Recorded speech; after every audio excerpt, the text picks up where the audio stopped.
Mais oui, allez Sochaux, bien sûr, vous êtes dans votre émission Soyons Sport, hein, donc l'émission sport de 18h à 20h, on est ensemble, ou 19h30, on verra si on fait des prolongations ou pas ce soir, sans doute parce qu'il y a une actualité un petit peu chargée. On va bien évidemment revenir sur ce qui s'est passé pour la 11e journée en Ligue 1, on va revenir sur ce qui s'est passé pour la 12e journée en Ligue 2 avec la page spéciale consacrée au FC Sochaux-Montbéliard. Avec une défaite à domicile contre Niort, une défaite 3-0, on reviendra sur tout ce qui s'est passé dans cette rencontre. On va revenir également sur les classicos, car il y a eu deux classicos ce week-end, un en Espagne et un en France, donc à savoir Barcelone-Madrid et également le Paris Saint-Germain qui se déplaçait à Marseille, mais plutôt Marseille-PSG, qui on verra, on va revenir sur toutes ces réactions et sur les résumés de ces rencontres. Dans la seconde partie, il y aura bien évidemment la page consacrée au FC Sochaux-Montbéliard. Il y aura également ce qui s'est passé, pas en National 2, National 3, car c'était le 6e tour de la Coupe de France ce week-end. Donc on reviendra avec Frédéric Fitch sur tout ce qui s'est passé. Il va nous faire un compte-rendu. On parlera handball avec, il y aura un match de championnat cette semaine pour le SBF. On va revenir également au Grand Besançon du handball qui aura lui un match également en fin de semaine. Et on parlera également du Besac qui lui aura un match ce mardi. Et on reviendra sur l'actualité du club byzantin également. Bonsoir Fred. Salut Fred, bonsoir à toutes et à tous. Comment ça va? Écoute, ça va. Un peu froidement, hein, ça y est, le froid est revenu en Franche-Comté. Après un week-end, bon, on voit pas trop de foot puisque... Non, c'était un week-end repos. Un week-end, oui, plutôt calme un peu. Ça fait du bien. Devant la télé. Exactement, ça fait du bien, il faut aussi se reposer de temps en temps, recharger les batteries pour repartir sur de nouvelles bases. Mais avant, on va parler, avant de parler de tout ça, d'ailleurs je n'ai pas précisé, mais il y aura des places à gagner pour Racing Besançon Jura d'Aulois, ce sera ce samedi 3 novembre au stade Léo Lagrange à partir de 18h, donc il y aura des places à gagner, donc vous nous appelez, et puis c'est gagné, c'est tout simple, hein, c'est tout simple, il n'y a rien de compliqué, et maintenant on va passer à ce qui s'est passé en Ligue des Champions et en Europa League. Allez, on fait un petit retour en arrière sur ce qui s'est passé la semaine dernière, ça a été tout simplement catastrophique. Allez, on met le petit générique de la Ligue des Champions et on reparle de tout ça juste après.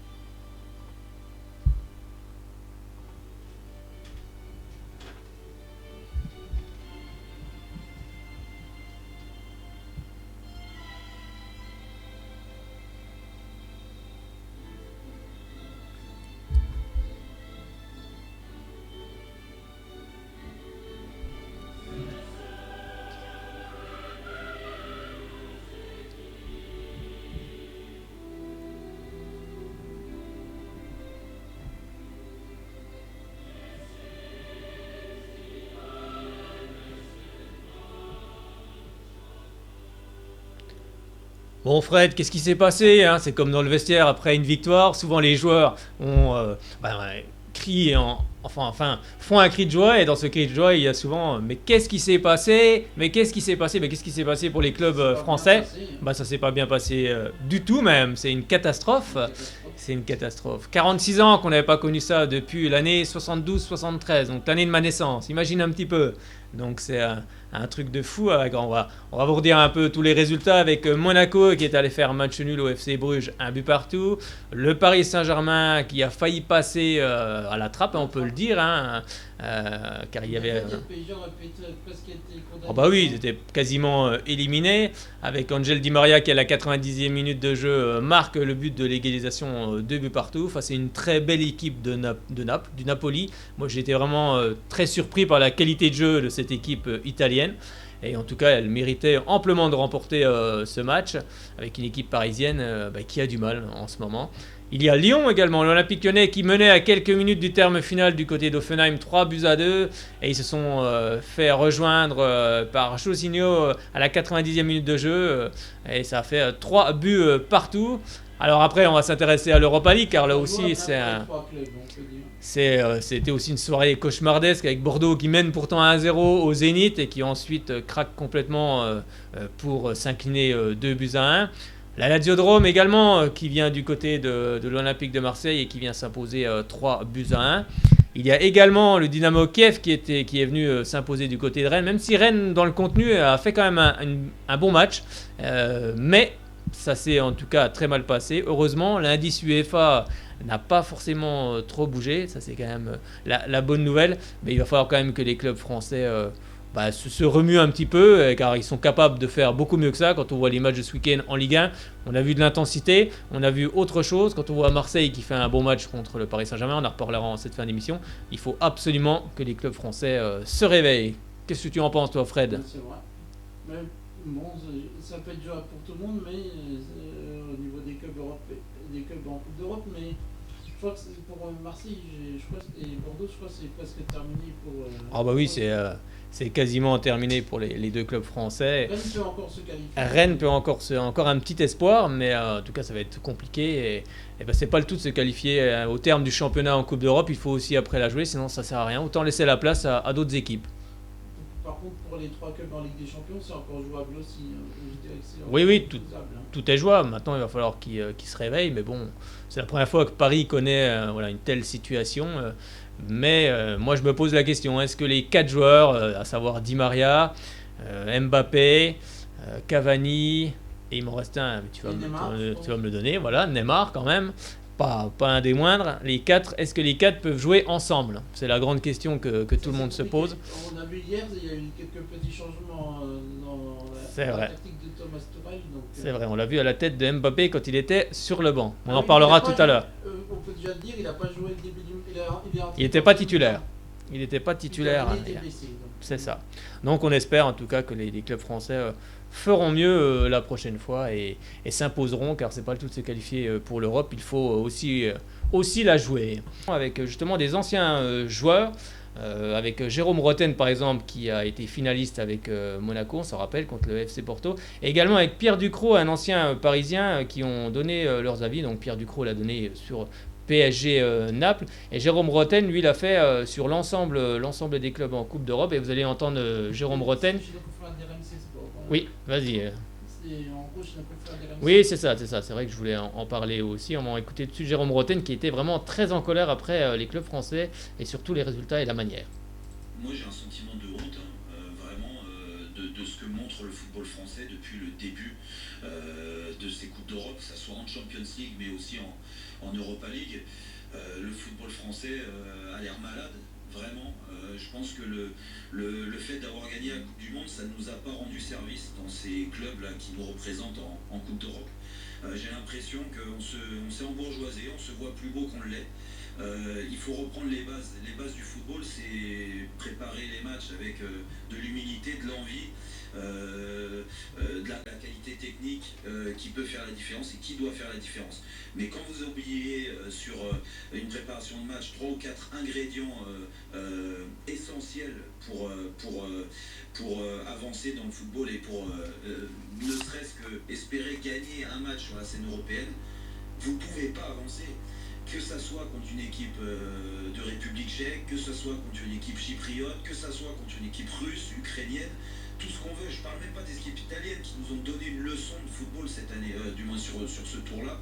On a constaté que les équipes de Serie A étaient bien plus fortes que les équipes de Ligue 1. Et moi, quand je vois les joueurs sur le terrain, du moins les équipes sur le tableau noir, quand vous mettez sur le paperboard des équipes et qu'on constate au départ qu'il n'y a pas une telle différence de niveau et qu'on voit les prestations qui sont très très moyennes, et en termes de résultats mais en termes de contenu, je me pose des questions vraiment. Comment on aborde et comment on se saborde aussi tout seul, j'ai l'impression. C'est vrai, je suis assez d'accord avec lui. Comment on se saborde tout seul, c'est ce qui s'est un peu passé, car il n'y a pas une différence de niveau non plus. C'est juste une question d'état d'esprit, tout simplement. Et il faut mettre justement l'état d'esprit pour cette Coupe d'Europe. Et c'est justement ce que reproche un petit peu Pierre Ducrot au Paris Saint-Germain. Vous allez l'écouter tout de suite. Oui, Di Maria qui sauve Paris, mais c'est un peu l'arbre qui cache quand même la forêt. Voilà, ça va pas tout nous faire oublier. Le Paris Saint-Germain qui n'a pas été au niveau sur tout un match, pas au niveau de ce que réclame un match de Ligue des Champions contre un adversaire de la qualité de Naples. On peut pas se contenter de 2 fois un quart d'heure quand on est le Paris Saint-Germain aujourd'hui, 2 fois un quart d'heure où on met d'intensité, où on pose des problèmes à un adversaire, et puis ensuite c'est un peu le néant, quoi. Donc le PSG s'en sort très très bien avec ce match nul à domicile. On ne peut pas malheureusement ne pas défendre pendant un match comme ça, ou défendre à 5 ou 6, c'est pas possible, il faut défendre, il faut que tout le monde s'y mette. Voilà, cette équipe du Napoli, et on le sait, c'est une équipe qui jouait déjà très bien sous l'ère Sarri au football, mais qui a rajouté quelque chose à son jeu avec Ancelotti. C'est de la conviction dans tout ce qu'ils font, c'est du caractère, et c'est ce qui manque réellement au Paris Saint-Germain. Voilà, on voit la différence entre une équipe qui sait ce qu'elle veut sur le terrain, et une équipe qui pense pouvoir faire des choses seulement. Si on rate 2 fois 25 minutes ou une demi-heure dans chaque période d'un match comme ça, on passe au travers. C'est une question de caractère. On s'aperçoit qu'en Ligue des Champions, même chez soi, si on a cette carence de caractère dont on parle, ça passe plus. Il faut avoir les dents qui règlent le parquet en Ligue des Champions, même quand on est le Paris Saint-Germain. Exactement, c'est ce qui s'est passé quand j'étais à Liverpool. C'est ce que moi j'avais constaté quand on était du côté d'Anfield Road, que cette équipe parisienne était un petit peu légère, et on a revu un petit peu la même chose contre le Napoli, car le Napoli a fait le jeu. Paris a eu la chance de revenir dans cette rencontre, mais ne méritait peut-être pas en tout cas de ramener ce nul. C'est vrai que le Napoli a fait un excellent match, mais il faudra mettre en tout cas un autre état d'esprit. On espère que les clubs français enchaîneront les victoires et se qualifieront, car l'indice UEFA est aussi menacé, et c'est important pour le football français. Avant qu'on parle de la Ligue 1, à ce qui s'est passé en Première Ligue, à savoir le décès du président de Leicester City, suite au crash de son hélicoptère. Alors, il s'appelle, oui, c'est ça, il s'appelle Vichai, je vais essayer de bien le prononcer, Srivadhanaprabha.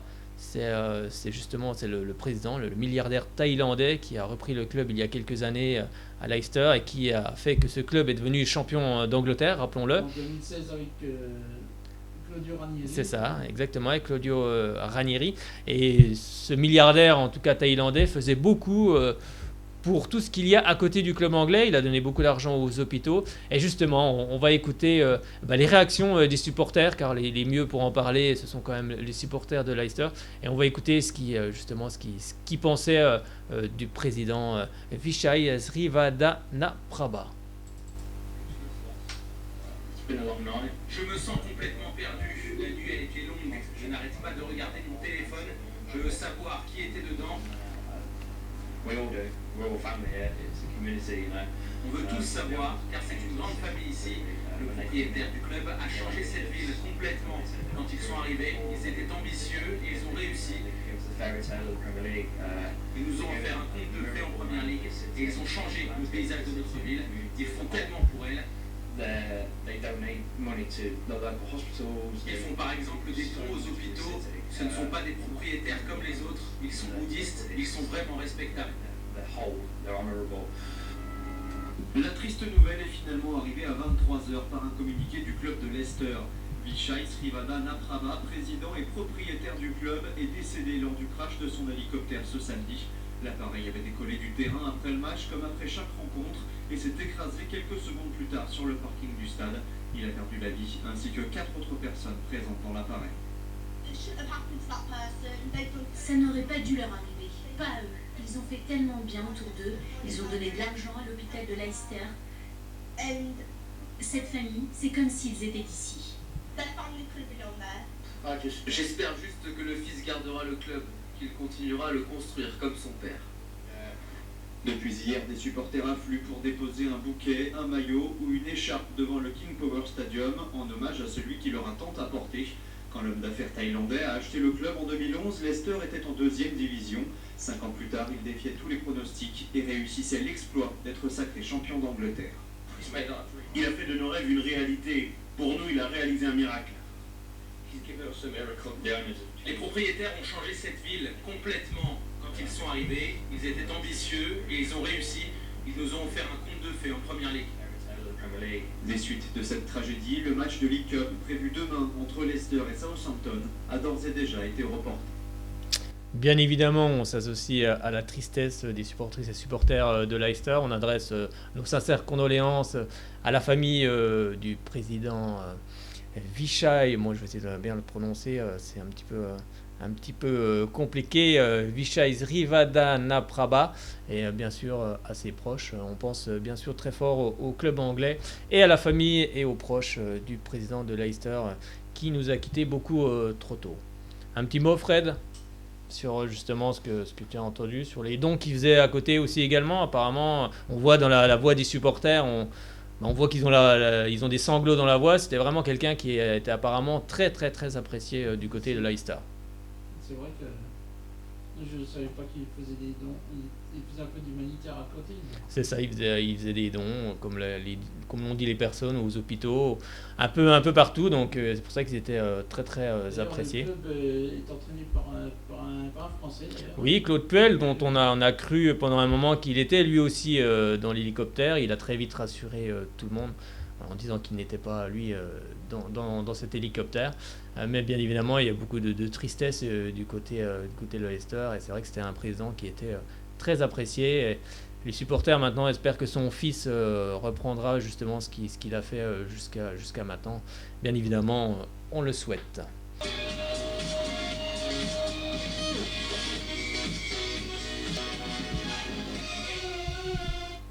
Allez, on va parler de cette 11e journée. On parlera justement du Classico en Espagne juste après le Classico français.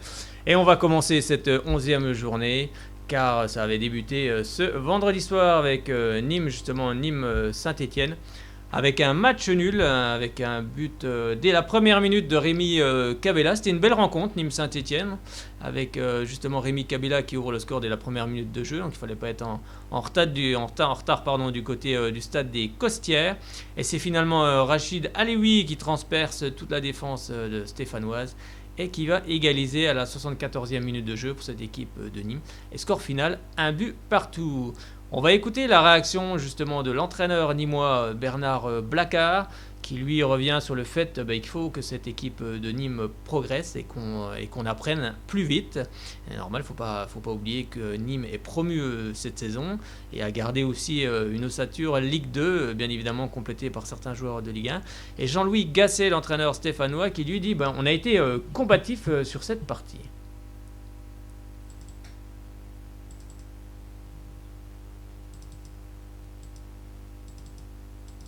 Le sentiment, la frustration, parce que on a l'impression qu'on peut l'emporter, et puis la satisfaction d'être revenu au score quand même. Puis la fin de match, une fois qu'on a égalisé, la fin de match est très très ouverte, échevelée. Non, mais la dynamique, nous on travaille, on se pose pas de questions. Je le dis, ça passe par des progrès. On a besoin de faire des progrès, sinon on a une équipe qui vient de la Ligue 2, on a fait un recrutement qui vient de la Ligue 2, les joueurs d'expérience ne sont pas là, qu'on apprenne vite et qu'on progresse défensivement parce qu'on laisse beaucoup d'occasions à l'adversaire et qu'on progresse offensivement parce qu'en termes d'efficacité, c'est pas suffisant. Au niveau de l'état d'esprit, c'est vrai que ces dernières semaines, on avait un petit ronron, comme je dis toujours. Là, aujourd'hui, on nous a proposé un combat, on a été dans le combat. Même si Nîmes a dû gagner beaucoup plus de duels que nous, aujourd'hui, on n'a rien lâché, on a respecté les règles de se replacer et de contrer. À la fin, c'était tout le monde jouait avec une équipe très offensive, tout le monde voulait le gagner. Donc quand c'est eux qui attaquaient, je me disais c'est un bon résultat, et quand c'est nous qu'on avait la balle de contre, je disais on va le gagner à la dernière seconde, ce qui aurait pu se faire. Donc au final on prend un point à l'extérieur. C'est vrai qu'avec un point on n'avance pas beaucoup, mais on se rassure un peu, et notamment au niveau de l'état d'esprit. Au niveau de l'état d'esprit, on se rassure du côté de Saint-Étienne. Alors pour le moment au classement, on va vous donner le classement de ces deux équipes. À savoir que l'AS Saint-Étienne est 6e avec 17 points, alors que son adversaire du jour, Nîmes, est 16e avec 11 points. Cette fois-ci, on va s'intéresser à un autre club européen qui était donc en lice en Ligue des Champions. C'est l'Olympique Lyonnais qui s'est déplacé du côté d'Angers. Jamais facile d'aller s'imposer à Angers, et pourtant c'est ce que vont faire les Lyonnais.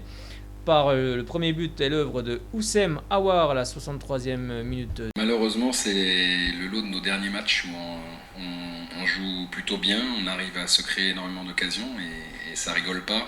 Bon, là, il y a eu parfois de la maladresse, un manque de réussite aussi, parce que la tête de Steve Bauken, je crois que le gardien a été battu. On n'a pas réussi à prendre l'avantage qui nous aurait renforcé dans notre manière d'évoluer, ce qui aurait évidemment ancré encore un peu plus le doute dans leur tête. Malheureusement, ça n'a pas rigolé. Ce soir, c'est très simple, le match il change carrément de physionomie à l'expulsion de Ismaël Traoré. Donc à 11 contre 11, on sait que ça va être difficile. Ça l'était finalement pas tant que ça parce qu'on les a très bien contenus et on a réussi à être dangereux quasiment sur chaque récupération du ballon. Après, à 11 contre 10, ça devient difficile parce qu'ils nous ont fait beaucoup courir et qu'à un moment donné, ils ont trouvé la faille. Mais voilà, je crois que l'expulsion, j'ai pas vu les images de ce que j'ai entendu, elle est justifiée. Donc bon, voilà, il y a rien à dire là-dessus. C'est juste que le rapport de force s'est inversé, mais on pensait pas que ce rapport de force, il allait être en notre faveur sur ces 35 premières minutes où on a été très bon. Voilà, c'est comme ça. On continue, on travaille et puis améliorons ce qu'on peut encore parce qu'on a beaucoup de progrès à réaliser. Mais en tout cas, moi, je suis satisfait de la prestation de l'équipe ce soir. Bien sûr, en quelque sorte, le but reflète un peu le match. Il fallait être présent au bon moment, je l'ai été, donc forcément je suis très satisfait d'avoir pu ouvrir le score sur ce match. On a souffert, surtout les 10-15 dernières minutes, même si on avait marqué le deuxième but qu'on pensait sceller le match. Et ben voilà, on a vu que c'est jamais fini et qu'il faut être régulier 90 minutes sur un match. On n'a pas eu le temps encore, mais c'est vrai qu'à pratiquement à chaque match, il nous sauve malheureusement ou heureusement. Il faut voir de quelle façon on voit ça, mais voilà, on sait qu'on a un grand gardien dans notre cage et que forcément il nous sauve à pas mal de matchs cette saison. Il nous sauve pas mal de matchs, Anthony Lopez, oui c'est vrai, il a encore fait de très bons arrêts lors de cette rencontre. Oui, Fred, tu voulais dire quelque chose? Il est 88e, le but de Christian Lopez. Christian Lopez, c'est ça, parce qu'il n'y a pas de H. Donc on le prononce à l'espagnol. Parce qu'on savait pas à quelle minute. Ouais, c'est ça, c'était mal inscrit là, on voyait pas trop. Donc on va maintenant regarder ce qui s'est passé justement sur les autres terrains et là on va aller du côté du stadium de Toulouse avec Toulouse qui recevait Montpellier qui fait un super début de saison et qui est en forme actuellement. Et Montpellier qui s'est imposé à Toulouse 3-0. Ça commence par Gaëtan Laborde à la 21e minute de jeu. Ensuite, c'est Andy Delors, 24e, qui lui est prêté par le club toulousain et qui a, on va dire, un petit peu chambré le club toulousain lorsqu'il a marqué. Il ne s'est pas fait prier pour être très démonstratif. Donc ça plaira ou ça ne plaira pas, mais le joueur est comme ça. Et après ensuite c'est Baptiste René à la 90e minute de jeu qui marque contre son camp, malgré que l'ancien gardien de Dijon, Baptiste René, a fait aussi de très bons arrêts dans cette partie.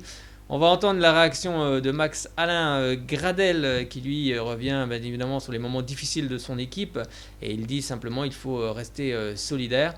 Et également Benjamin Lecomte, le gardien de cette équipe de Montpellier, qui revient sur le fait que Montpellier fait mieux que la saison dernière, mais il faudra aussi battre de grosses équipes pour rester en haut du classement de la Ligue 1. Oui, je pense que la deuxième période a été légèrement mieux dans les attentions et on est allé les chercher, on s'est créé des occasions.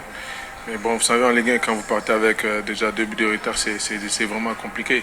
Donc, comme je l'ai dit, voilà, il va falloir essayer de ne pas reproduire les mêmes erreurs. Non, c'est clair. De toute façon, la situation montre que voilà, il y a des choses qui vont pas bien. Donc, c'est simple. Mais comme je l'ai dit, dans les moments comme ça, il faut rester très unis et solidaires. On est tous ensemble quand tout va bien et là, quand ça va pas, il faut rester unis, il faut rester ensemble. Et c'est maintenant que voilà, le caractère doit ressortir du groupe et montrer que voilà, on est tous ensemble, il faut rester solidaires et ne pas s'éparpiller. C'est dur, certes, c'est vrai, mais bon, il faut rester concentré, il faut avoir confiance en chacun de nous et à un moment donné, les choses vont tourner. Ouais, on est sur une bonne lignée, que ce soit offensif et défensif. On arrive à se créer des occasions, on arrive à rester solide et c'est ce qui nous permet de rester en haut du classement. Voilà, à l'image des matchs qu'on a fait précédemment, on a fait encore une copie assez solide. même si voilà, on a eu quand même quelques frayeurs en deuxième mi-temps notamment, et on a encore pu tuer le match en deuxième mi-temps. Voilà, ça a été un beau match, et maintenant voilà, il y a la coupe qui arrive, il y a la réception de Marseille, donc ça va faire une grosse semaine aussi. Aussi bien, non, je pense pas, mais par contre voilà, on est tous ambitieux, il fallait aussi laisser le temps à l'équipe de prendre forme, il y a eu quand même pas mal de changements. On sait qu'on veut faire mieux que l'année dernière, pour l'instant on est dans les clous, et même je pense beaucoup plus loin que la saison passée, mais le plus dur ça va être d'y rester. Chaque match va être très compliqué, on va nous attendre de plus en plus, et le calendrier va aussi se corser, on va rencontrer tous les gros de notre championnat, donc voilà, si on veut rester en haut, il va falloir gagner ces rencontres aussi. C'est vrai, il a raison Benjamin Lecomte, il va falloir aussi gagner les rencontres contre les gros de ce championnat. Et justement, on va aller chez un gros du championnat, en tous les cas sur ce début de saison. C'est le Lille de Christophe Galtier qui a fait un excellent début de saison, mieux que la saison dernière. C'est vrai qu'on le dit souvent, on le redit souvent, mais c'est la vérité. Avec cette équipe de Lille qui recevait Caen. Bon, il n'y a pas eu beaucoup de buts dans cette rencontre, un seul, mais ça suffit au bonheur des hommes de Christophe Galtier, avec Raphaël Leao à la 56e minute de jeu, qui marque le seul but de cette rencontre face à Caen. Et on va écouter les réactions. La réaction de Christophe Galtier, tout d'abord, qui lui dit simplement il faut apprécier cette victoire. C'est vrai qu'ils ont habitué, c'est vrai que cette équipe de Lille a habitué le public et les supporters à marquer plusieurs fois dans une rencontre. Mais là, il n'y a eu qu'un but, mais ça fait 3 points, c'est exactement la même chose. Et Fabien Mercadal qui lui dit on s'en fout d'avoir tenu tête au second, ce qui nous manque, c'est les points. Oui, ça a été difficile. J'ai pas assez de recul pour dire que ça a été laborieux. C'était difficile parce que déjà il y a un adversaire qui essaie de contrarier les plans. On aurait pu ouvrir le score rapidement en début de match, ça n'a pas été fait. Puis après, il a fallu patienter, travailler cette équipe, trouver les failles.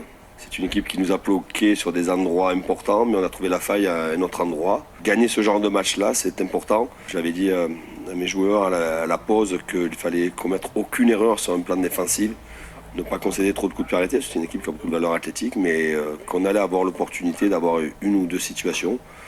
Finalement, on en a eu 3, on a eu le but de Leao et on a eu 2 tirs sur les poteaux. Voilà, c'est une victoire qu'il faut apprécier, on n'a pas pris de but, que c'est pas facile de gagner. Alors évidemment qu'on a habitué les gens avec des buts, avec des écarts plus conséquents, mais il faut aussi apprécier ce genre de match, surtout que on a rarement été mis en danger, même si l'adversaire a tout fait pour nous empêcher d'évoluer. Ouais, on avait fait à peu près le match qu'on avait envie de faire et qu'on avait préparé, et malheureusement on a failli sur une touche ratée. C'est dur à encaisser parce que c'est beaucoup d'énergie dépensée pour 0 point. On n'en a rien à faire. Honnêtement, d'avoir tenu tête à Lille, on s'en fout. Nous, on était venus pour chercher des points, 1 ou 3. Voilà. Et à un moment donné, on respecte énormément cette équipe de Lille, mais on a envie de se respecter nous aussi et d'aller tenter de gagner ou de prendre 2 points sur ce genre de match. Ouais, qu'il faut qu'on soit meilleur dans la gestion du détail. Ouais, et, il faut que ce genre de match nous serve en tout cas à grandir collectivement, à grandir aussi en étant un peu plus malin, plus on manque de vis dans cette équipe. Elle est trop franche parfois, donc il faut qu'on continue à bosser dans ce domaine aussi, parce qu'on se rend compte que la Ligue 1, c'est ça. La Ligue 1, c'est ça se joue, c'est des rencontres qui se jouent souvent sur des détails. Et c'est vrai que le moindre détail, ça fait but en Ligue 1, ce qui n'est pas forcément le cas en Ligue 2. Et on va s'intéresser cette fois-ci, on va passer du haut du classement au bas du classement avec une équipe qui joue la Ligue des Champions, c'est-à-dire Monaco. Monaco qui recevait Dijon. Et Monaco qui s'est une nouvelle fois fait peur dans cette rencontre. Avec tout d'abord, c'est pourtant Monaco qui ouvre le score par Heinrich à la 29e minute de jeu. C'est ensuite l'ancien Sochalien Michael Alphonse, qui était du côté de Sochaux la saison dernière, qui va égaliser pour cette équipe de Dijon. Et c'est ensuite Camille Glick, non c'est pas Camille Glick, c'est Mehdi Abed à la 57e minute de jeu qui offre le 2-1 pour cette équipe dijonnaise, avant que Camille Glick sur corner ne mette une belle tête et évite à Monaco une nouvelle fois un naufrage, et ça permet de récupérer 1 point. On va écouter la réaction de Thierry Henry, qui lui dit tout simplement « Je fais comme je peux avec des jeunes joueurs ». C'est vrai qu'il a beaucoup de jeunes joueurs en ce moment. Et Olivier Dalloglio qui rigole justement quand il a entendu les joueurs dire à la famille dijonnaise, enfin c'est plutôt le journaliste qui lui dit ça, que dans le vestiaire les joueurs ont parlé de famille dijonnaise, et lui il dit tout simplement « La famille dijonnaise ne lâchera rien, cela fait plaisir ». Si on parle de l'analyse du match, on s'est quand même retrouvé en premier mi-temps, on était un peu passif, j'ai trouvé. On a laissé beaucoup d'espace à cette équipe de Dijon, notamment sur le côté droit à Alphonse, qui avait tout le temps du monde de pouvoir contrôler, regarder, mettre à l'attaquant, partir, faire des appels en profondeur et marquer d'ailleurs. Donc j'ai trouvé qu'on était un peu passif sur ce côté-là, jusqu'à l'heure de jeu. Après, je pense que la rentrée de Pelé a changé la donne au milieu de terrain, puisqu'il a commencé à gagner des duels, ce qui est tout à fait normal au milieu de terrain à un moment donné. Ils n'ont pas regardé l'équipe adverse jouer au ballon. Je pense qu'avant ça, il y avait Golovin et Sofiane Diop qui étaient vraiment actifs. Le deuxième but qu'on prend, passif encore. La balle arrive, je crois, sur un de nos joueurs qui ne va pas attaquer son ballon. Rosier, lui, l'attaque. Frappe contrée, but. Après, on a un contre 1 avec Moussa. 3-4 occasions qu'on ne gère pas bien aussi sur la dernière passe. Et on arrive à revenir sur un super coup franc d'Adama qui bon, Kamel va bien la chercher aussi, mais en même temps, c'est super bien tiré. Donc voilà, passif pendant 1 heure. On a recommencé à gagner les duels. Je ne sais pas si c'était Bruges, ou je ne sais pas s'il y avait un peu de fatigue, certainement. Mais bon, ne cherchons pas d'excuses. Dijon nous a bien quand même fait courir pendant 1 heure, même si je trouve qu'on les a un peu laissés. Mais voilà, de deux, le positif, c'est qu'on n'est pas lâché. Voilà. Oui, il y a énormément de mecs qui sont pas là, mais il faut que je me concentre. Il faut qu'on se concentre sur les mecs qui jouent. Et Sofiane a fait un bon match ce soir. Moussa aurait pu marquer encore. 2-3 actions qu'on aurait pu un peu mieux gérer. Bareka n'a pas joué depuis longtemps. Il est bien rentré. À part sur le but où il doit fermer la passe. Pelé est bien rentré. Donc voilà, je suis obligé de me concentrer sur ce qu'il y a. Après, laisser le staff médical faire son travail pour que les mecs reviennent le plus vite possible. Oui, parce qu'on m'avait posé la question. Bien sûr que quand on vient à Monaco et qu'on prend un point, on est satisfait au niveau du résultat. Après, il y a le contexte du match. On était devant à un moment donné, donc c'est nous qui menions 2-1. Un sentiment un petit peu partagé quand même. On a beaucoup parlé avec vos joueurs en après-match, ils disent que la famille dijonnaise ne lâchera rien. Est-ce que ça vous fait plaisir d'entendre vos joueurs dire des choses comme ça? Oui, bien sûr. Bien sûr que ça me fait plaisir. Après, il faut le transformer en acte. Ça me fera encore plus plaisir. Les joueurs dijonnais sont prévenus, il faut le transformer en acte pour que ça fasse plaisir à Olivier Dalloglio. On va s'intéresser cette fois-ci aux autres rencontres qui avaient lieu. Après Monaco-Dijon, on peut parler aussi, on va se diriger vers le stade de la Licorne avec Amiens qui recevait une équipe de Nantes. Nantes qui reste sur 2 victoires de rang. Alors est-ce que Nantes a fait la passe de 3 ? Eh bien oui. Les Nantais se sont imposés 2-1. Des buts signés Bochila à la 15e minute de jeu. Et ensuite, c'est Emiliano Sala à la 71e minute de jeu qui double la mise pour cette équipe de Nantes. 2-0 pour les Nantais. Bon, on se dit que c'est bon, ils se dirigent tranquillement vers la victoire. Mais c'est sans compter sur l'ancien parisien et niçois Mathieu Bodmer qui, à la 81e minute de jeu, réduit le score pour cette équipe d'Amiens. Donc forcément, 10 dernières minutes compliquées pour Nantes avec une équipe d'Amiens qui va pousser jusqu'au bout. Et finalement, ne va pas réussir à égaliser. Donc c'est Nantes qui prend les 3 points et qui reste sur 3 victoires consécutives. Et on va écouter la réaction de Christophe Pélissier qui lui n'a pas de regret sur cette rencontre car les joueurs ont vraiment tout donné, mais pour lui la défaite n'est pas méritée.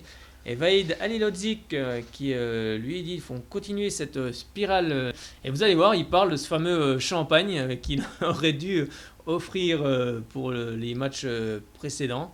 Et bien sûr, champagne à boire avec modération, bien évidemment. Et il en reparle, il en rit justement avec le journaliste qui lui repose la question. Je crois que ce soir, je félicite les garçons parce que franchement, ils ne sont pas récompensés de leurs efforts et du match qu'ils ont fourni. Je crois qu'on est mené en première mi-temps alors que je crois qu'ils ont frappé qu'une seule fois au but. Et nous, on a des situations, mais on manque... Sur un match comme ça, on manque cruellement d'efficacité dans les 2 surfaces. Donc c'est sûr que c'est dommageable, oui. Ouais, le geste juste au bon moment, c'est ça le haut niveau. Et encore, On n'est pas encore au haut niveau quand on n'est pas capable de faire les bons choix au bon moment dans les 25 derniers mètres. C'est là où c'est le plus difficile à faire. Donc à nous de nous améliorer là-dessus. Mais j'attendais ce soir mes joueurs sur le collectif, sur ce qu'ils étaient capables de mettre. Ils ont produit du jeu. Je pense quand même que ce soir, la défaite, elle est dure à avaler parce que je pense qu'elle est quand même pas méritée. Oui, je dis c'est une victoire avec panache, même héroïque. On s'est battu comme chiffonnier. Je pense qu'on mérite cette victoire qui nous faisait beaucoup, beaucoup bien. J'espère qu'on va continuer comme ça. J'ai demandé pour cette victoire, j'ai demandé depuis toute la semaine, j'ai parlé victoire, et les gars, ils m'ont écouté, ils ont fait un match héroïque. Pas sur le côté contenu, on peut faire mieux, on a créé pas mal de possibilités pour marquer, mais l'équipe Amiens, avec ses forces, avec ses panaches, combativité, ils ont posé beaucoup de problèmes, surtout sur le ballon aérien, avec quelques bons joueurs qui peuvent jouer bon passe en profondeur. Mais à la fin, je pense Nantes mérite sa victoire. Je l'ai acheté d'avance, j'ai pris beaucoup de risques, ça coûte très cher, mais je l'ai acheté d'avance. Et tout à l'heure, je dis, j'ai pris beaucoup de risques et je l'ai acheté d'avance. Bon, on va fêter un petit peu comme il se doit, parce qu'il y a match déjà mardi, après dimanche, ça s'enchaîne. Il ne faut pas s'arrêter avec ça, il faut continuer cette spirale positive qui peut s'installer et continuer surtout avec les victoires. Se retrouver, non, on va surtout aller du côté du Stade Rennais. C'était ce dimanche à 15h, Stade Rennais qui avait joué cette semaine et qui, comme tous les clubs français, s'était incliné face au Dynamo Kiev. Ils avaient envie, bien évidemment, de faire mieux face à cette équipe de Reims. Reims qui est en vrai manque d'efficacité, donc, en tout cas avant la rencontre. Et c'est finalement Reims qui va s'imposer 2-0. Avec un doublé signé Rémi Houdin à la 16e minute de jeu. Une belle reprise de volée qui est détournée de la tête par un RNM. Ça finit au fond. Et Rémi Houdin va récidiver à la 53e minute de jeu. Et c'est Reims qui s'impose finalement 2-0. C'est compliqué pour cette équipe de Rennes qui a été construite en tous les cas pour faire autre chose cette saison. Et on va écouter justement le président de Rennes, Olivier Létang, qui lui, bien évidemment, regrette les résultats actuels, mais soutient Sabri Lamouchi, tout comme le stade de Rennes qui a soutenu justement son entraîneur en scandant son prénom. Et David Guillon de l'autre côté qui lui dit simplement on a su être efficace enfin. Ouais, je pense que la défaite de jeudi était injuste contre Kiev. On aurait mérité prendre au moins un point, voire gagner le match. Le contenu était plutôt intéressant. Aujourd'hui, c'est totalement différent. Je pense qu'il faut féliciter les Rémois qui ont fait un bon match, qui sont venus chercher ce qu'ils souhaitaient en restant très bien organisés, solides. Par contre, nous, effectivement, en termes de contenu de match au-delà du résultat, c'est une grosse déception. À domicile, on avait une opportunité pour recoller à la première partie du classement et malheureusement, le contenu n'a pas été à la hauteur de ce que nous souhaitions. Oui, effectivement, on s'en cache pas, il y a une déception globale au niveau du club. On en parle avec le staff, avec les joueurs, parce que compte tenu de l'effectif que nous avons aujourd'hui, on n'a pas des résultats qui sont en adéquation avec nos attentes et avec la qualité de ce groupe. Donc, je l'avais dit après Monaco, il faut malgré tout rester unis, solidaires, travailler et puis surtout ne pas accepter la fatalité et il faut qu'il y ait une révolte pour qu'on change le cours des choses. Oui, vous savez, je suis pas du genre à changer d'avis toutes les semaines. Il y a 15 jours, quand on a gagné à Monaco, je l'avais dit après le match, mais j'avais déjà dit au staff et à Sabri que, encore une fois, il fallait travailler dans le temps, dans la stabilité. C'est comme ça qu'on construit les choses. Par rapport à d'habitude, tout à l'heure, on a trouvé de l'efficacité. Donc ça valorise notre match. On a déjà fait des matchs solides comme ça. Même si cet après-midi, on a rajouté du calme et de la sérénité dans notre match. Mais à partir du moment où on a trouvé l'efficacité, voilà, on est capable de remporter des matchs comme ça chez un club européen.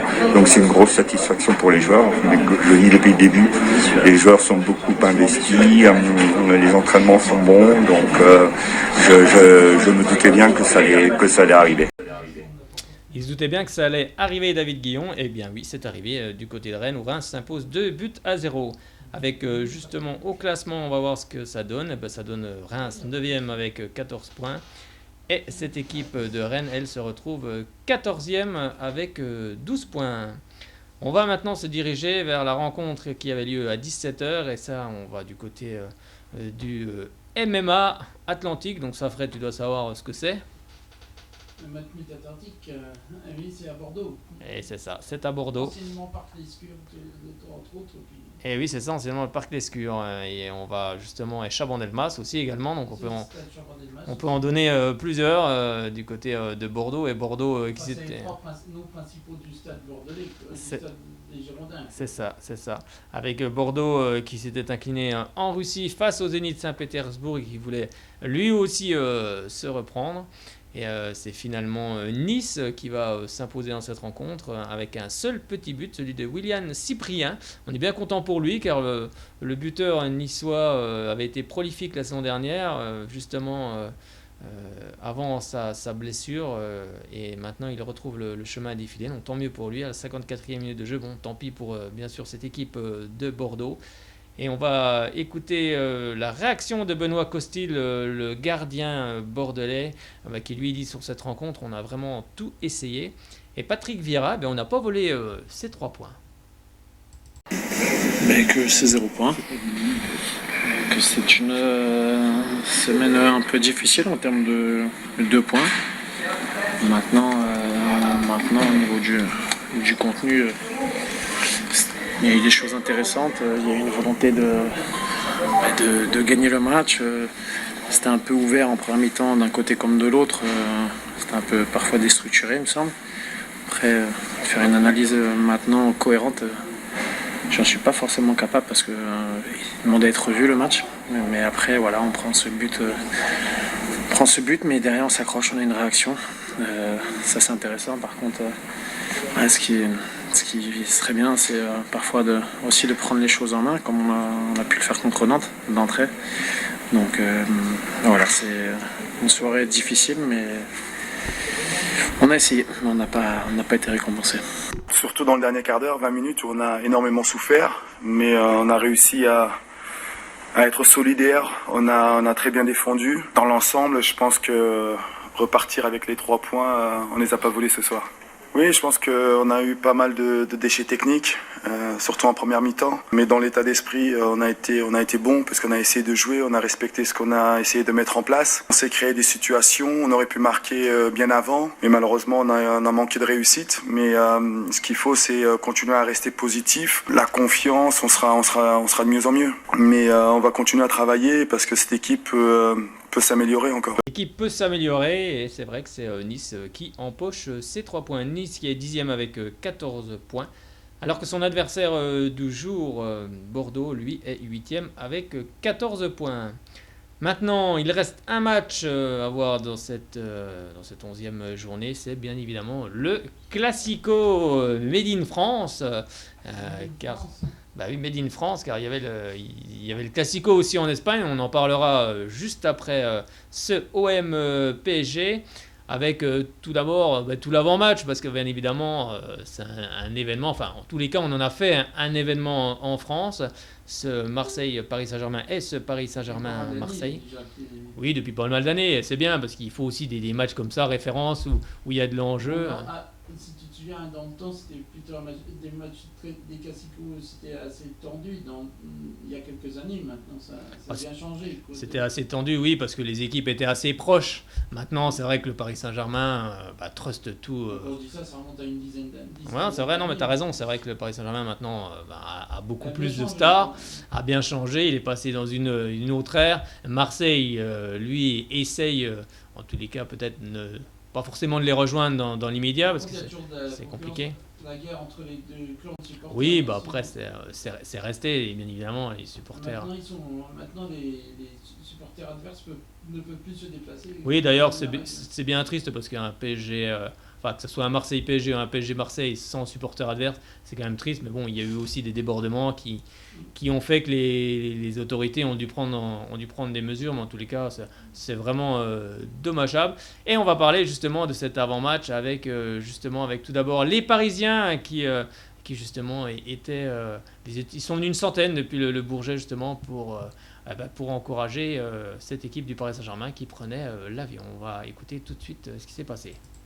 Une bonne centaine de supporters présents ici à l'aéroport du Bourget pour soutenir une dernière fois leur équipe du Paris Saint-Germain, puisque vous le savez, les supporters parisiens sont interdits de déplacement pour ce premier classique de la saison entre l'Olympique de Marseille et le Paris Saint-Germain, la préfecture des Bouches-du-Rhône ayant jugé cette rencontre à risque, et donc ils ont formé un comité qui viendra soutenir ici une toute dernière fois avant le décollage les joueurs du PSG qui devront décoller a priori sur les coups de 11h. Ils arriveront à l'aéroport aux alentours de 10h30. Il devrait y avoir de l'ambiance dans une petite heure, comme ils le font très souvent quand leurs joueurs partent en déplacement. Et on devrait voir plusieurs centaines de supporters arriver dans les prochaines minutes et beaucoup de chants à la gloire de leurs joueurs dans quelques minutes. Bon, on a entendu un peu de tout comme chant, alors des chants ou des chants qu'on ne peut pas diffuser en radio, c'était pas possible bien évidemment.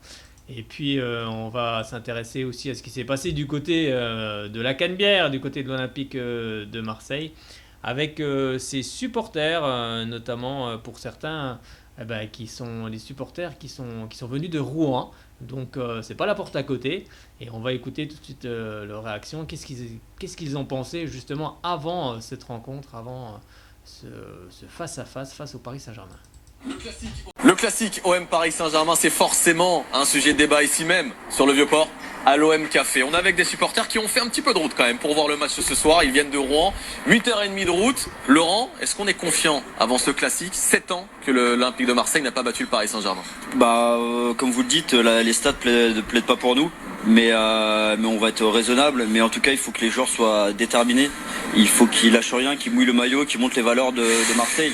Un peu aux antipodes de Paris, quoi, qui n'ont pas trop de valeurs, de culture de club et d'équipe, de supporters. Nous, il faut que les joueurs soient déterminés et qu'ils mettent le pied, et quitte à marcher sur les Parisiens. Voilà, il faut vraiment que les joueurs soient déterminés. Et par rapport aux mauvais résultats qu'on a en ce moment et les difficultés qu'on a en Europa League et dans le jeu, tout ça, il faut vraiment qu'ils montrent quelque chose ce soir, les joueurs. Bon, cette année, c'est la bonne alors. Ça y est. Enfin, parce que les débats sont un peu plus équilibrés. Il manque Thiago Silva, il manque Cavani, 2 joueurs majeurs quand même du Paris Saint-Germain. Ouais, ce soir c'est la bonne. C'est pour ça qu'on a fait toute la route. On va les taper ce soir et c'est réglé. Bon, et c'est réglé. On se retrouve au stade Vélodrome. 65 000 personnes ce soir pour encourager évidemment l'Olympique de Marseille. Un stade qui sera forcément incandescent grâce à vous, bien sûr. Et oui, un stade qui était magnifique une nouvelle fois. Et on va entendre la réaction du président de l'Olympique de Marseille, Franck McCourt, justement. C'était aussi avant cette rencontre face au Paris Saint-Germain. On va écouter lui ce qu'il en pensait. Quelques heures du classique entre l'OM et le PSG, la ministre des Sports, Roxana Maracineanu, était en visite à l'OM Campus, qui était inauguré ce matin en présence du président de l'Olympique de Marseille, Jacques-Henri Hérault, et du propriétaire du club, Franck McCourt, qui s'est confié en exclusivité à RMC Sport sur le match très attendu ce soir face aux Parisiens. On a entièrement confiance en notre équipe, c'est un grand moment, et il n'y a rien de comparable avec ce match face au PSG. J'ai vu les joueurs hier, ils sont en grande forme, ils sont très excités. Vous savez, on se ronge les ongles, on attend vraiment le match ce soir. On aime dire que nous sommes David et que le PSG est Goliath, et c'est notre boulot maintenant de mettre KO le géant. L'atmosphère au Vélodrome va être incroyable, comme toujours. Nos supporters sont les meilleurs, et on a besoin d'eux pour ramener la victoire ce soir. Et on va voir justement si Franck McCourt sont... Attends, faut que je trouve le micro, Fred. Oui. Ça, c'était avant le match. Non, c'était avant, mais il y a aussi les supporters marseillais qui parient sur l'équipe adverse. Ça, c'est cher, hein. On peut cher, oui, comme tu dis, avec un supporter de l'OM qui a parié sur une victoire large du Paris Saint-Germain. Écoute ça. De Paris, les choses sont bien faites. Venez avec moi. Quoi de mieux que de parler du classique ici même? Le Vieux-Port, la Bonne Mère, dans un endroit où on va prendre un petit déjeuner particulier. Le grand comptoir de Paris. Les choses sont bien faites. Venez avec moi, le patron nous attend. C'est Jean-Claude justement qui nous paye le café ce matin. Jean-Claude, est-ce que cette année c'est la bonne? Après 7 ans de disette, 7 ans que Marseille n'arrive pas à battre le Paris Saint-Germain. Non, je ne pense pas. Pourquoi? Parce qu'on n'est pas assez bon pour rivaliser avec Paris. Ouais, le Paris Saint-Germain est beaucoup trop fort, même si les débats sont un petit peu équilibrés. Il y a des absents du côté du Paris Saint-Germain. Thiago Silva, le capitaine, Edinson Cavani, son meilleur buteur. Alors, c'est pas grave, vous savez, ils peuvent même mettre à la réserve, ils gagneront. On est tellement bons qu'on va se prendre encore la rousse ce soir. Jean-Claude, vous qui êtes assez à fond sur les paris sportifs, vous allez parier pour qui du coup ce soir? J'ai vu que plus 4 pour Paris Saint-Germain est à 14 contre 1, ça me plaît bien ça. C'est la bonne cote du coup? Vous pensez que c'est comme ça? Je pense. Ouais. Bon, assez pessimiste du côté de Marseille jusqu'à présent. On regardera évidemment ça ce soir. 65 000 Marseillais quand même qui vont tenter d'y croire et de pousser derrière leur équipe. Le stade sera à guichet fermé ce soir au Vélodrome. Bah oui, avec justement les supporters qui parient sur le club adverse. Bon, ça, moi. Vraiment fada pour le faire. Bah moi, voilà, Marseillais, moi, ça serait pas possible que je parie sur l'équipe adverse. Bon, si c'était un club adverse de Sochaux, c'est pas possible que je parie sur la victoire adverse. Ou alors je ne parie pas. Je préfère ne pas parier, mais c'est pas possible que je parie sur une équipe.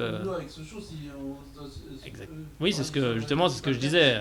Je ne vais pas parier contre mon équipe de cœur qui est Sochaux. C'est impossible que je parie sur l'équipe adverse. Ou alors je parie pas du tout.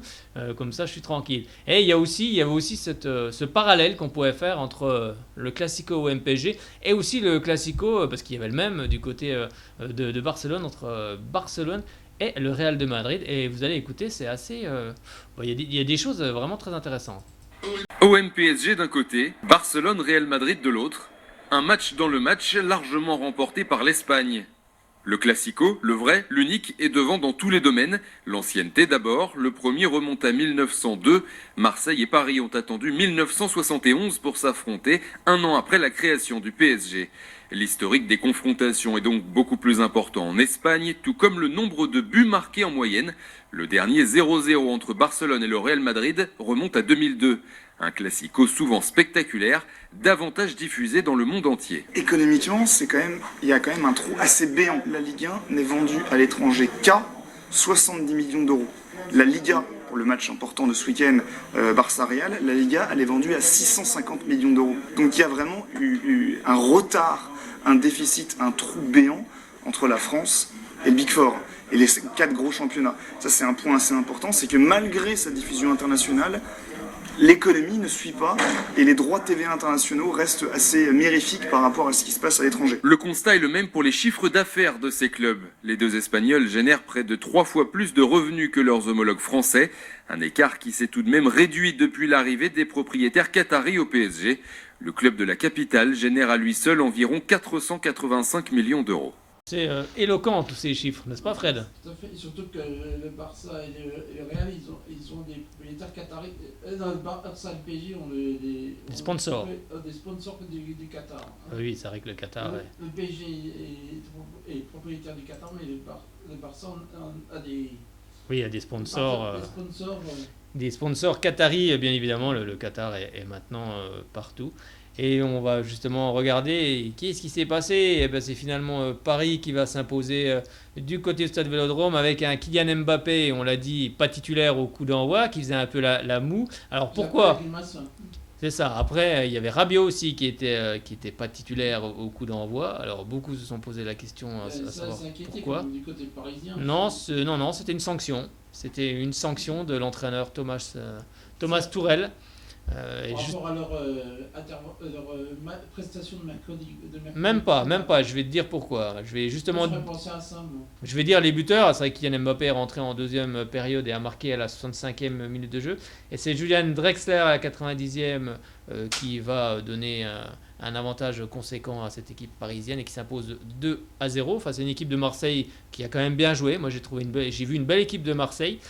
Ils ont bien joué. Oui, ils ont fait une bonne prestation avec un Paris Saint-Germain qui était, je pense, un peu en dessous, car si Paris avait joué à son vrai niveau, mais en tous les cas, cette équipe marseillaise a joué son va-tout et a rentré dans le Paris Saint-Germain, c'est ce qu'il faut faire. Ils ont joué haut, ils ont empêché cette équipe. Une bonne partie du match à 0-0. C'est ça, donc à 0-0, on sait que bien évidemment cette équipe.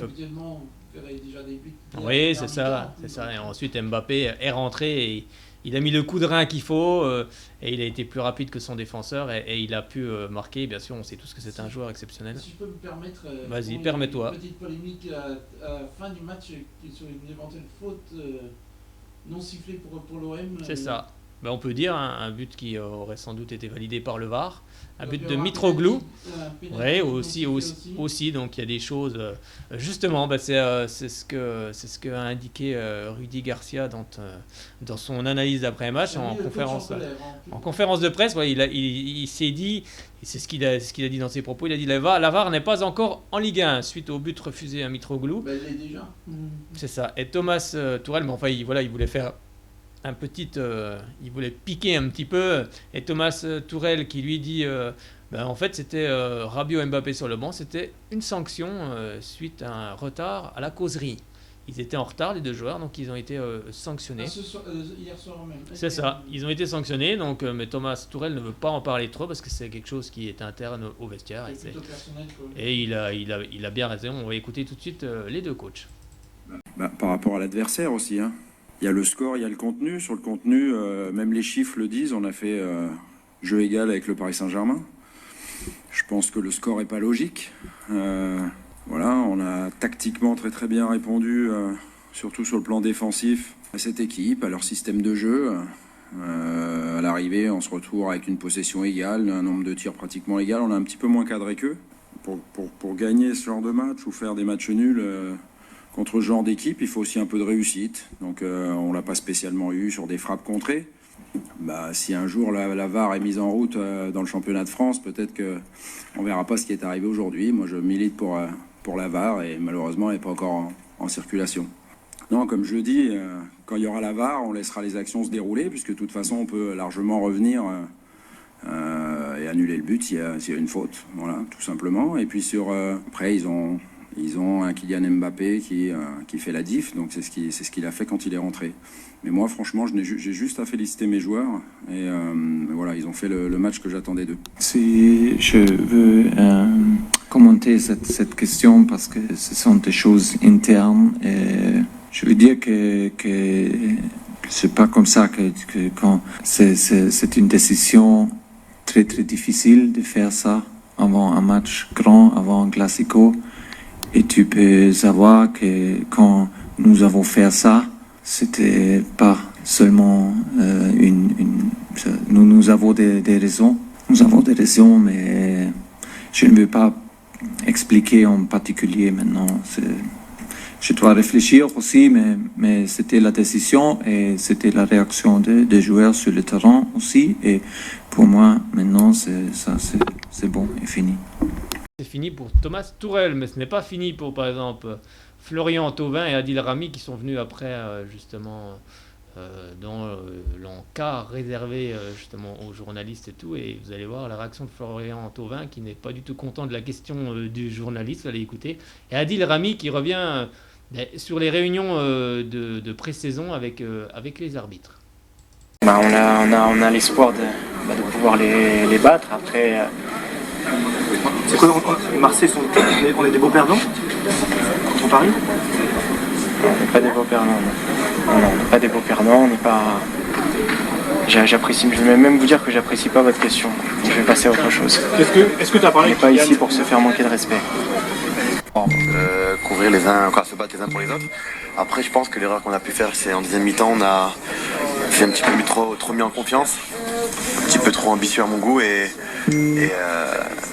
là, avec des joueurs comme Mbappé, Neymar, et de prendre des joueurs comme ça un contre un, je pense qu'on a laissé un petit peu trop d'espace et voilà quoi, ça, on l'a payé directement. Non, sincèrement, je pense qu'on n'a pas de regret à avoir. On a montré un beau visage de l'Olympique de Marseille. Sur la défaite, on peut être déçu, mais il faut s'en servir pour se dire qu'en équipe, on est vraiment meilleur. Et ça, c'est la force de notre équipe. On l'a vu la saison dernière. Et il faut se servir de cette défaite pour pouvoir reproduire les mêmes matchs. Je pense que si on joue comme ça tous les week-ends, on ne perdra pas souvent. Moi, je comprends pas. On va pas cracher sur l'arbitrage. On a perdu, c'est comme ça. Mais on fait des réunions en début de saison avec les arbitres.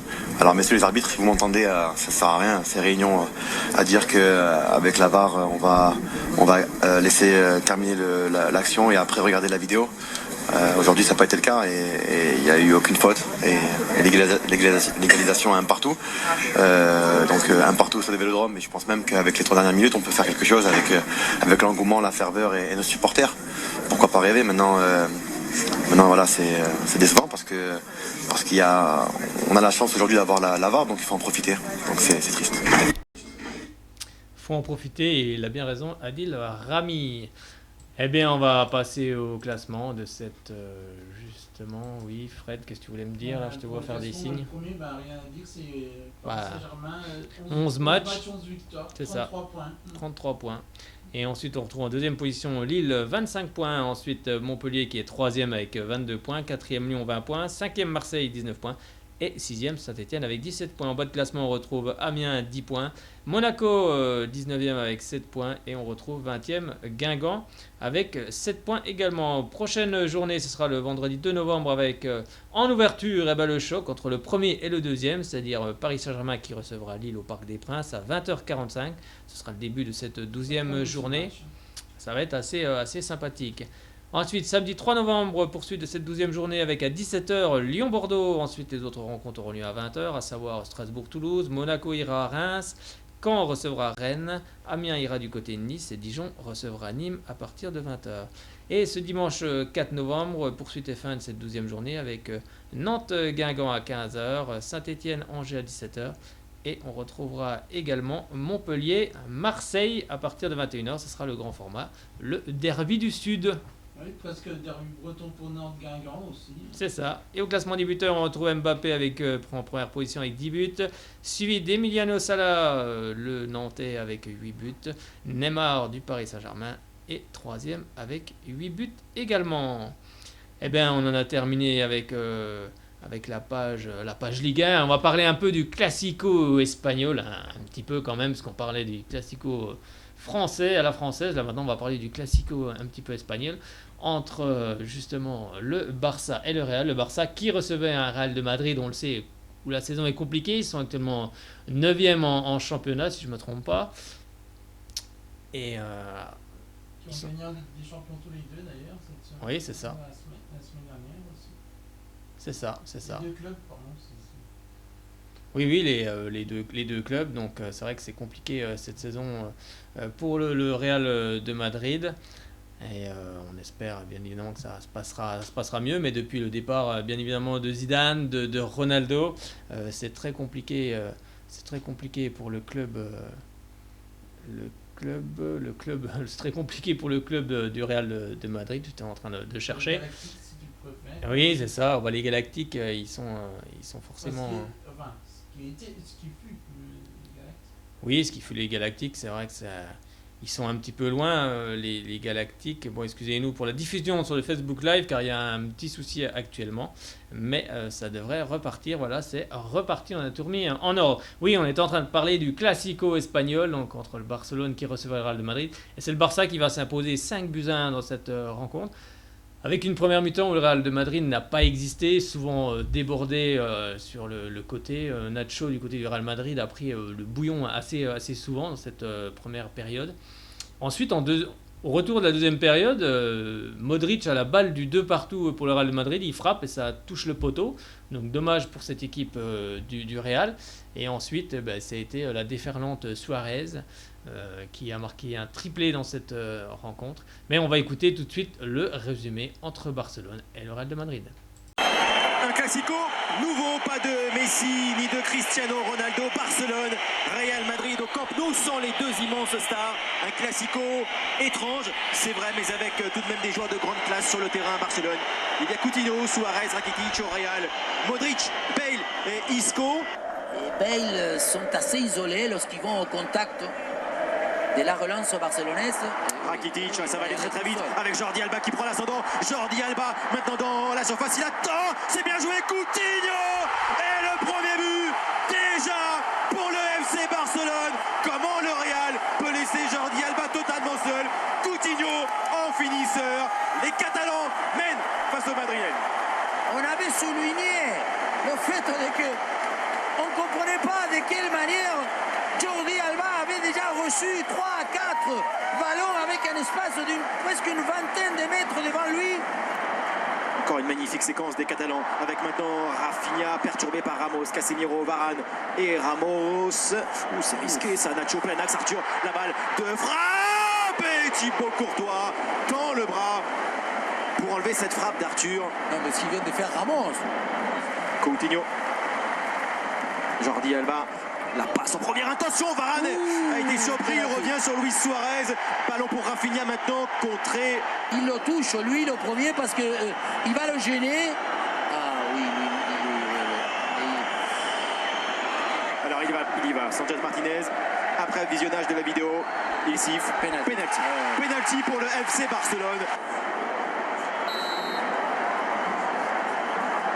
Suarez pour ce penalty. Thibaut Courtois était parti du bon côté, mais Suarez l'a très bien placé. La demi-heure de jeu. Barcelone 2, Real Madrid 0. Marcelo, Benzema, Bale.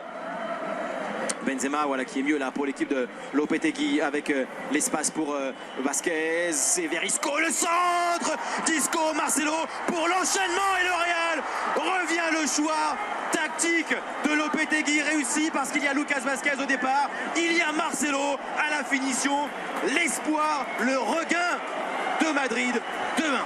Exactement le contraire de ce que j'avais signalé. Absolument. D'abord le relais entre Bale et Benzema dans l'axe.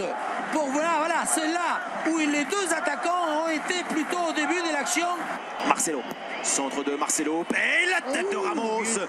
Non cadré. Ça y est, le football est revenu. Maintenant on est d'accord. Voilà, et on dit sans Ronaldo, sans Messi, mais ça, on adhère, on aime. Le centre Ramos, cette fois-ci, c'est lui qui est resté. Attention, l'erreur maintenant c'est de Busquets. L'erreur de Busquets avec Bale. Bale qui manque son contrôle. La frappe. Oh, Modric sur le poteau. Arthur. Rakitic, ouverture avec la remise. Suarez. Oh, quelle action. Poteau. Quelle action encore. Rakitic. La profondeur de Sergio Roberto. Philippe Coutinho. La passe de Coutinho. La volée de Jordi Alba. Le début de l'action, et c'est souvent lorsque c'est Kroos qu'il a la balle. Et là, il a bien joué Isco parce qu'il libérait tout le couloir pour Lucas Vasquez. Il y a 3 appels. Le sang d'Benzema. La tête non cadrée. Quelle occasion. Il n'arrive pas à repiquer cette balle. Dembélé. Sergio Roberto. Ballon la tête de Luis Suarez. 3e but pour le FC Barcelone. Quel coup de tête de la part du buteur uruguayen. C'est un nouveau chaos pour le Real dans ce Classico.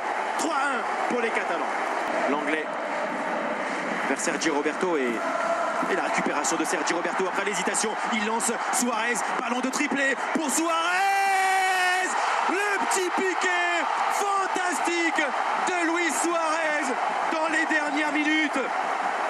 Il vient s'amuser de Thibaut Courtois, finir avec son génie, avec son talent. Le Real est corrigé, 4-1, triplé de Suarez. Effréné. Quand des fois on dit qu'il y a des victoires qui sont obtenues, travaillées. Jordi Alba, on dirait qu'il a le moteur dans les pieds parce que... Dembélé, oh là là, quel dribble sur Nacho. La tête de Vidal. 5-1 pour le FC Barcelone. Celui qui était mécontent, qui était jamais aligné par le FC Barcelone. Il vient marquer ce 5e but.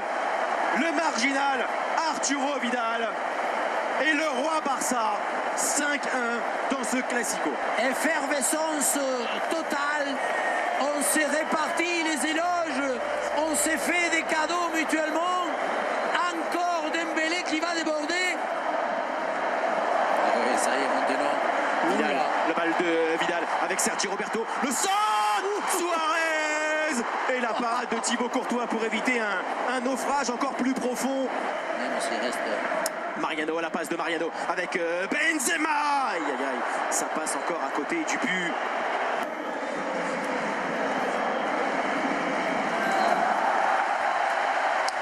Barcelone puni et gifle le Real Madrid. 5-1 pour le Barça sans Lionel Messi. Et donc le Real est balayé. Lopetegui sans doute avec peut-être pour son dernier match donc à la tête du Real Madrid.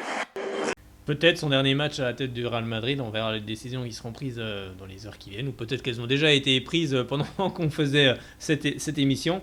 Et on va écouter tout de suite, avant de passer à la page, bien évidemment, que vous attendez toutes et tous, celle du FC Sochaux Montbéliard. On va revenir justement sur le sentiment de Clément Langlais, l'ancien joueur de l'AS Nancy Lorraine, qui est donc un des défenseurs centrales du FC Barcelone, et c'était son premier Classico. Très heureux parce que c'est toujours un match particulier dans la saison et pour moi c'était le premier, donc sortir avec un résultat comme ça c'est beaucoup de joie et beaucoup de fierté. Non, pas du tout parce que c'est le meilleur moyen de passer à côté de son match, donc on calcule pas les efforts et les duels, et pour l'instant ça nous sourit puisqu'on n'a pas eu de pépins, donc j'espère que ça continue comme ça.